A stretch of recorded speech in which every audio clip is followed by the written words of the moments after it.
கொழும்பின் புறநகர் பகுதியில் சட்டத்தரணி ஒருவரும் அவரது மனைவியும் சுட்டுக் கொல்லப்பட்ட சம்பவத்திற்கு எதிர்ப்பு தெரிவித்து நாடு தழுவிய முறையில் சட்டத்தரணிகள் இன்று பகிஷ்கரிப்பில் ஈடுபட்டனர். நீதிமன்ற வளாகங்களுக்கு முன்பாக தங்களுடைய எதிர்ப்பை வெளியிட்டதுடன் சட்டத்தின் முன் சகலரும் சமம் என்பதால் இந்த சம்பவத்தை நடத்திய சந்தேக நபர் கைது செய்யப்பட வேண்டும் என்று அவர்கள் வலியுறுத்தினர். குறிப்பாக கல்முனையிலும் இவ்வாறானதொரு ஆர்ப்பாட்டம் இடம்பெற்றதாக எமது செய்தி தொடர்பாளர் ஃபாரூக் சிகான் தெரிவித்துள்ளார்.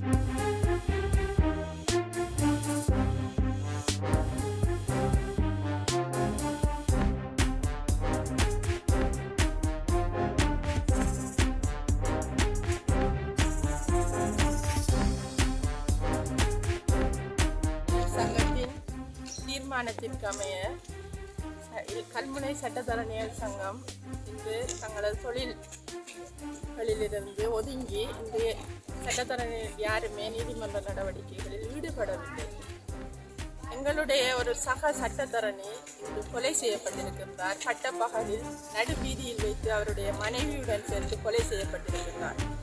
அதற்காக நீதி வேண்டியே நாங்கள் இன்று போராடி கொண்டிருக்கின்றோம். இந்த கொலையானது மிகவும் கண்டிக்கப்பட வேண்டும். சட்ட ஆட்சி நிலைத்திருக்கின்ற ஒரு நாட்டிலே இவ்வாறான சம்பவம் நிகழ்ந்திருப்பதானது வேதனைக்குரியதும் கண்டனத்துக்குரியதுமாகும்.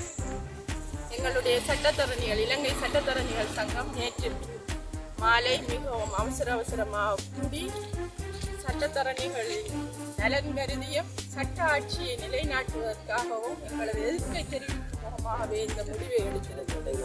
அதன் பிரகாரம் நாங்கள் கல்முனை சட்டத்தரணிகள் சங்கம் இன்று காலையில் ஒரு அவசர விசேட பொதுக்கூட்டம் ஒன்றை நடாத்தி அதன் பிரகாரம் இன்று நாங்கள் ஒரு அமைதியான ஒரு ஆர்ப்பாட்ட பேரணி ஒன்றை நடாத்தி நீதிமன்ற வளாகத்திலே கருப்பு கொடியை தொங்க விடுவதற்கு முடிவெடுத்திருந்தோம். அதன் பிரகாரம் இங்கு செயற்பட்டுக் கொண்டிருக்கின்றோம். ஜனநாயக நாடு ஒன்றிலே சட்டத்தை நிலைநிறுத்துவதற்கு சட்டத்தரணிகளின் பங்கு மிக முக்கியமானதாக இருக்கின்றது.